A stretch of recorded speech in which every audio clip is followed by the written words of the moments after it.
Hi, can everybody hear me? Okay. Was it Oscar Wilde who said that only the mediocre are at their very best at all times? And bearing in mind that I was asked to stand in about 5 minutes ago, I shall do my very best. My name's Kofi. I'm from an online PR company called Journaling. And what gave rise to our business was the emerging need for SMEs to be able to raise their profiles and effectively back on a level playing field with much bigger companies who could afford squillions of pounds for terrestrial PR agencies. So our focus is very much on the SME and the micro business who, despite their size, is often the repository of the most amazing creativity. Now, when people talk about SMEs, the reality is something like 95% of SMEs are micro businesses. We're talking companies with employees of 0 to 9 people. SMEs have typically 45, 50 people plus. But actually, the people who are leading the charge for Great Britain's recovery out of the recession are micro businesses, are SMEs, and most of those are micro businesses. So when it comes to doing PR, we have found at Journaling that it's really useful to get our clients to get their heads around what is at the root of PR. Now, they're usually experts. They know their businesses mirror image, back to front, left to right, upside down. You can wake them up at 3 o'clock in the morning and they will talk ad infinitum about their businesses. However, when it comes to doing PR, there needs to be a bit of an attitude adjustment. So, I'm going to talk about what is at the heart, what is at the very root of PR. Let me declare my interest. I started off as a brand marketeer, FMCG goods, us roll-on, ledge furniture polish and so on, and later on went into the media. I'm a broadcast journalist, worked for the BBC World Service, Radio 4, Radio 5, presented the breakfast show on Colourful Radio, and I also used to publish a newspaper called New Nation. So I have a sense of what it takes to try and get a brand up there in lights and selling.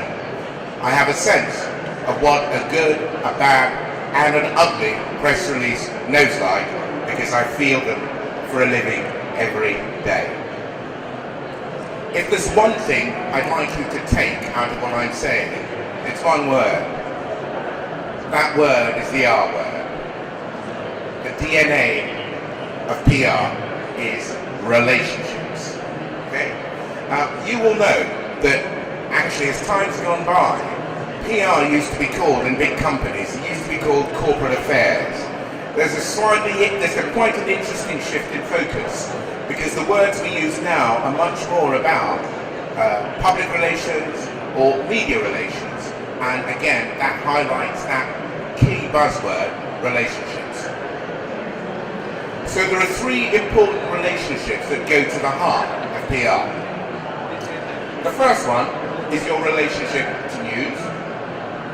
The second is your relationship to the gateway to news, which is journalists and their media. And the third one is your relationship to your clients, your markets, and the wider public. Before I go on, let's demystify everything. Bring it down to a level which is quite personal, because when you do, you understand what the key means are, the key drivers of behavior. Please, do not attempt to get into a relationship with me without, first of all, having respect for me. Second of all, having a sense of who and what I am. I'm not just anybody, I'm Tetteh Kofi. You're not just anybody, you are who you are. And thirdly, do not try and create a relationship with me if you don't talk the kind of language I need to hear to feel listened to and engaged with.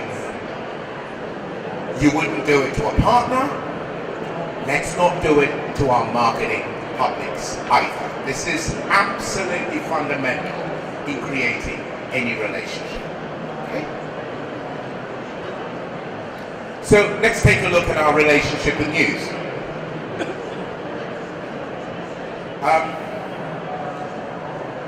great image for looking at what news is, I like to use the image of a huge ocean. Viewed from space, it looks static. Close up, you'll realise that this thing has got a very powerful, almost inexorable current. If you drop a boat without power on any large body of water, you will find that it drifts in a particular direction. That drift is the current. And the news agenda has a current. You cannot create a relationship with it, you cannot navigate that without being aware of where the current goes. I'll tell you a funny story, I'll never forget. Twitter had just kind of started hitting the lights, and we were sitting in a news agenda meeting, and we were working out what the news agenda was going to be for a World Service broadcast. And all the guys who were in the meeting, who were 25 minus at this stage, I was kind of late 30s, early 40s, whipped out their computers and went straight away to Twitter. I thought to myself, these kids are really, really lazy. No, what it was that they got a point. They were checking which way the current was flowing. So, in 9 cases out of 10, you will have, if you want to do PR effectively, to follow the current of the news agenda. Very occasionally, in the 1 case out of 10, you will be able to create the news agenda. But brilliant as you and I are, it's going to be unlikely. This morning, a report hit from INS which said that women aged late 40s, early 50s felt invisible on the high street. And here's the kicker. They spend £7 billion, that's a B for Bertie, £7 billion on retail in the high street. How can anybody ignore that? Now that piece of news is going to sway a lot of things. I know it's going to affect fashion editors, I know it's going to be affecting retailers, I know it's going to be affecting anybody who is in the clothing business for women. That's rare. Yesterday, something else happened. A little known, I never heard of it, Canadian company, which produced personal care products, came out with something which absolutely rocked the news agenda. They were manufacturing personal care products based on THC, tetrahydrocannabinol, which comes from a plant you and I know as marijuana or cannabis. And it's known to have amazing properties for the body and so on. And they signed up an endorsement from the family of Bob Marley. What a hookup. It went viral. This company went from unknown to mega endorsed within a matter of days. Now what I'm saying is that there is only one Bob Marley. And great as you are not going to be like that. So in most cases, what you will absolutely have to do is identify what the news agenda is, where the current is flowing, and swim with it. In the trade, we call that your hook. Then, if you look at the surface of the sea, you will see lots of kind of ripples, wavelets, and so on and so forth. And there are millions of these. You, the business, our client, a journalist, is one of those millions of rivulets on the top of this massive kind of inexorable wave. And you have to make yourself distinctive. You do that by coming up with an angle which is relevant but as unexpected as possible. I'll give you a couple of examples. We have a client who produced a product which was technologically hugely sound. I'm not nerdy or geeky at all, and listening to the technical capability of this thing felt a little bit like watching paint dry. But as we listened, we discovered that this guy had been on the Dragon's Den and had been thrown out on his uppers. And that provided the angle. Because this guy had year after year made amazing profits. And so the angle we went with on the story was the Dragon's Den failure who made a fortune. It went everywhere. So the angle is unexpected, but the story is relevant And he continues to grow, producing his, and yes, what he does is he creates diamond drill bits, which are absolutely fundamental for mining, oil production, and so on. But it's a very technical kind of subject. We gave it a bit of life. So what I'm saying is that in your relationship with news, find your hook, find your angle, make yourself distinctive. And normally, being distinctive is a little bit like writing a Fawlty Tower script. John Cleese didn't do that on his own. He did it with a team of writers. When you're finding angles, it's always useful to bounce your ideas off other people. People from different backgrounds with multiple perspectives create the best angles.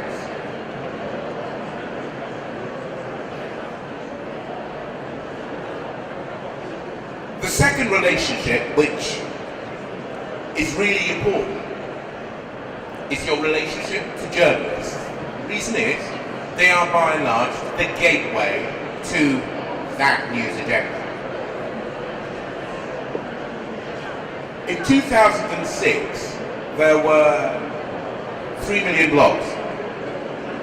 By 2013, there were 152 million blogs. These are research figures from ING Research. What that means is hugely significant. It means that markets just democratize. Everybody has a voice. Everything is hyper-localized. There is a means of connecting with virtually any audience, with virtually any interest, but you won't find it unless you're looking for it. Second thing is that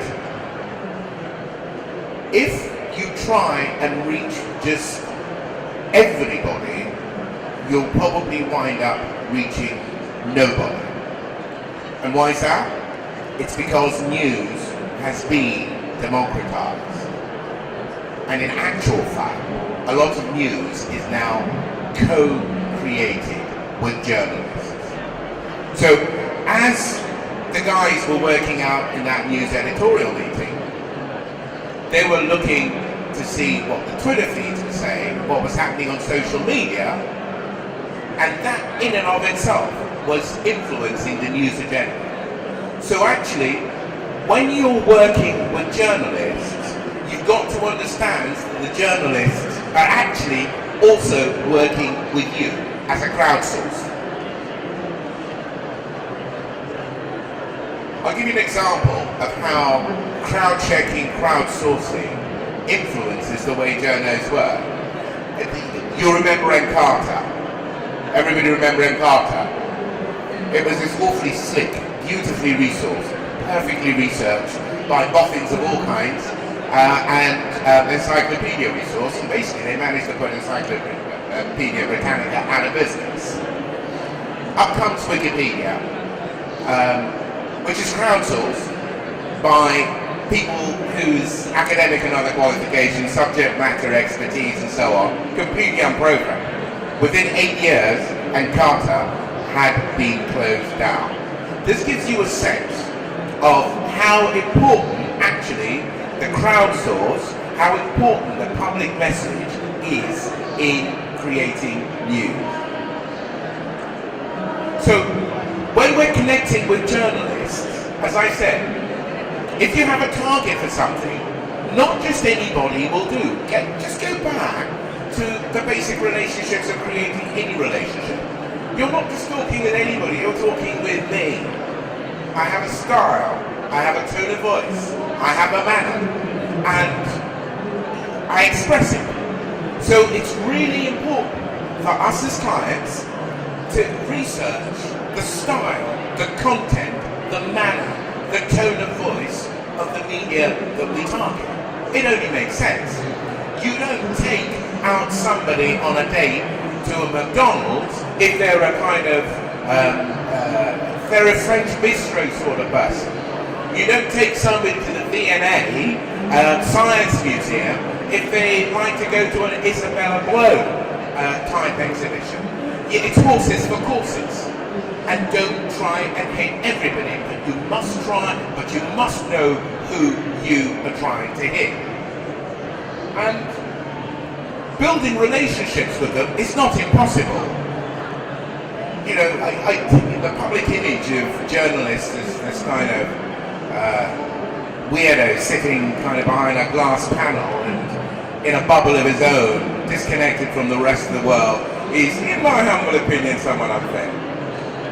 The fact is, if I write something, if I broadcast something, I live or die by the traction I make with you, the listening audience. So, if you want to create a relationship with media, you need to read what they say, comment on what they say politely. You don't have to sound grovelly, you don't have to be grovelly. Most journalists understand that everybody has an independent point of view.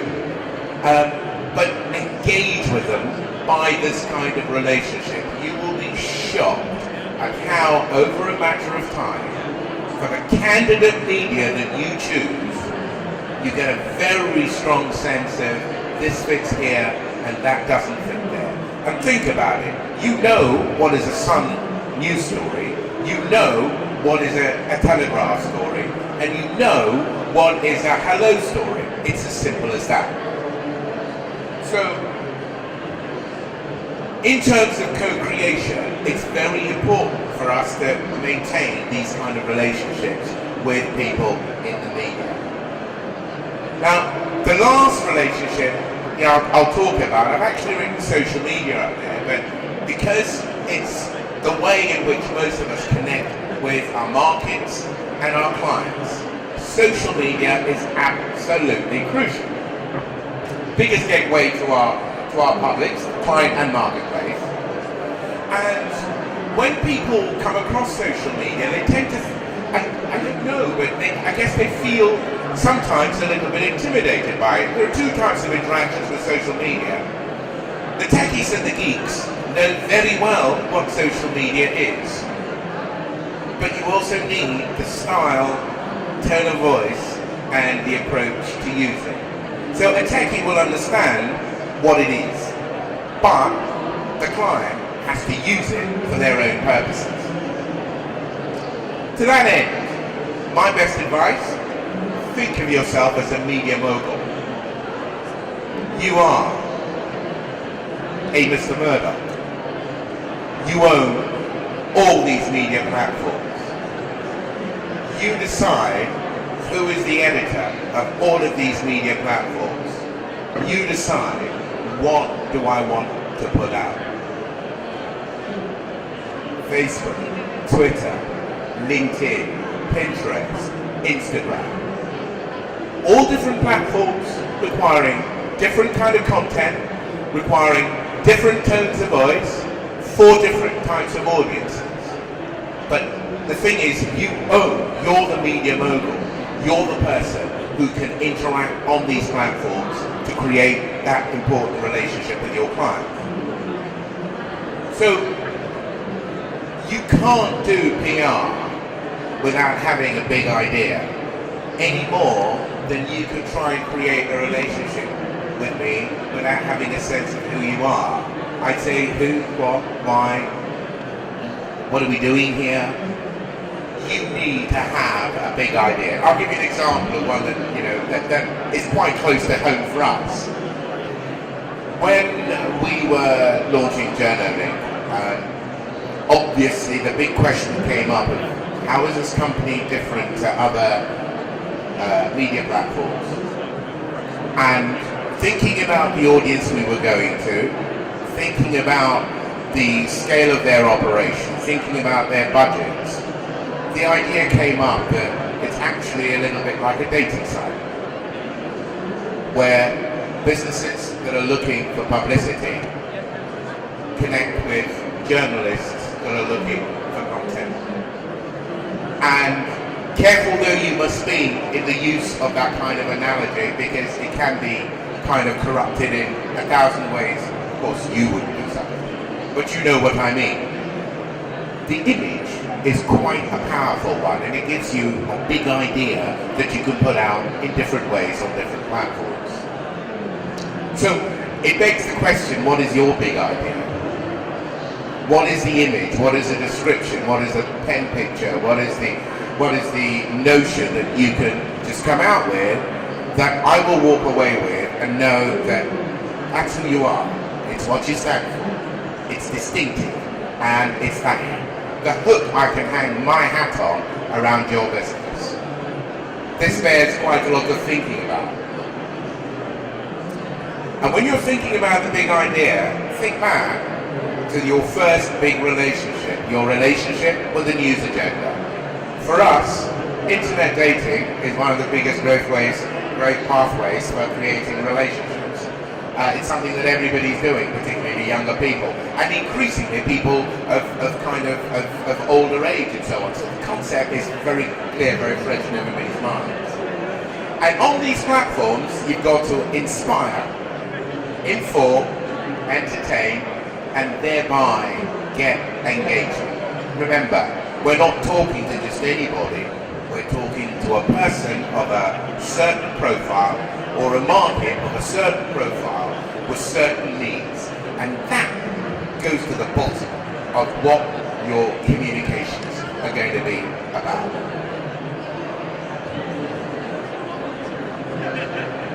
I'll just go through a couple of these bits of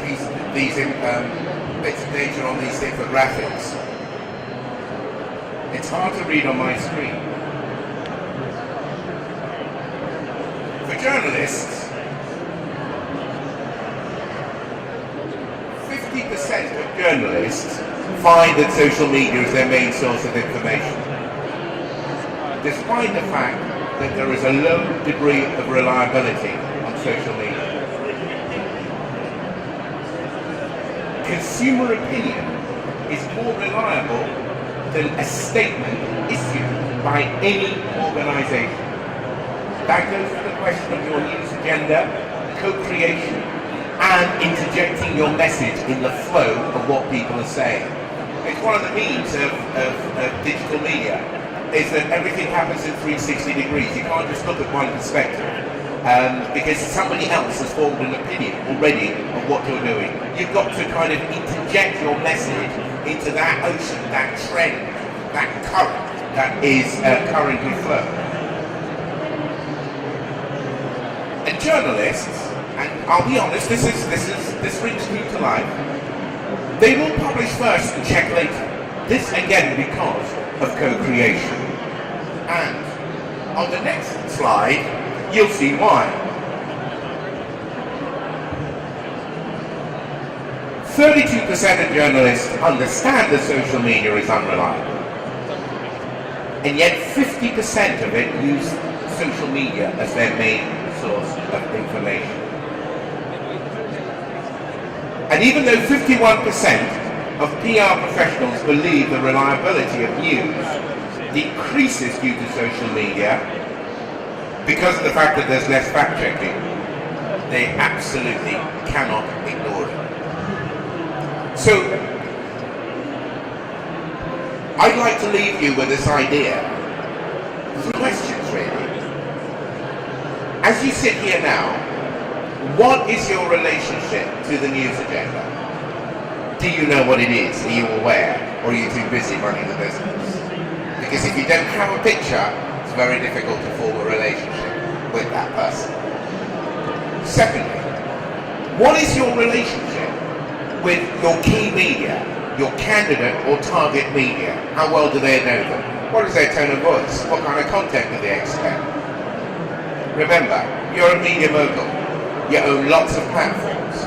What tone of voice are you going to? Just sit back and think, I'm running all of this. What do I want to put out? How do I want to engage with people?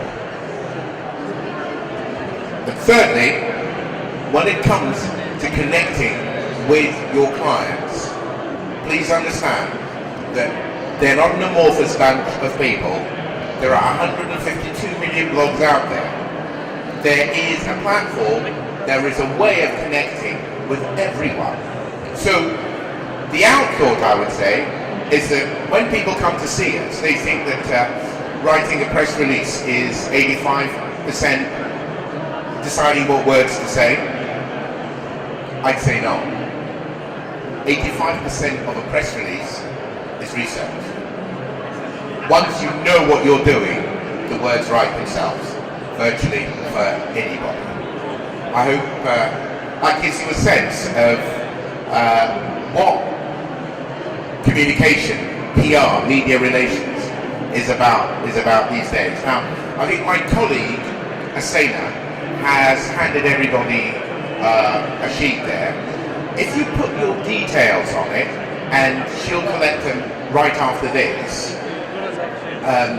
we will give you a free press release, one free press release on our system. Have a look at it and see. But before you use your free press release, please think about these 3 relationships I've talked about. I guarantee you'll get a better result. Thank you very much.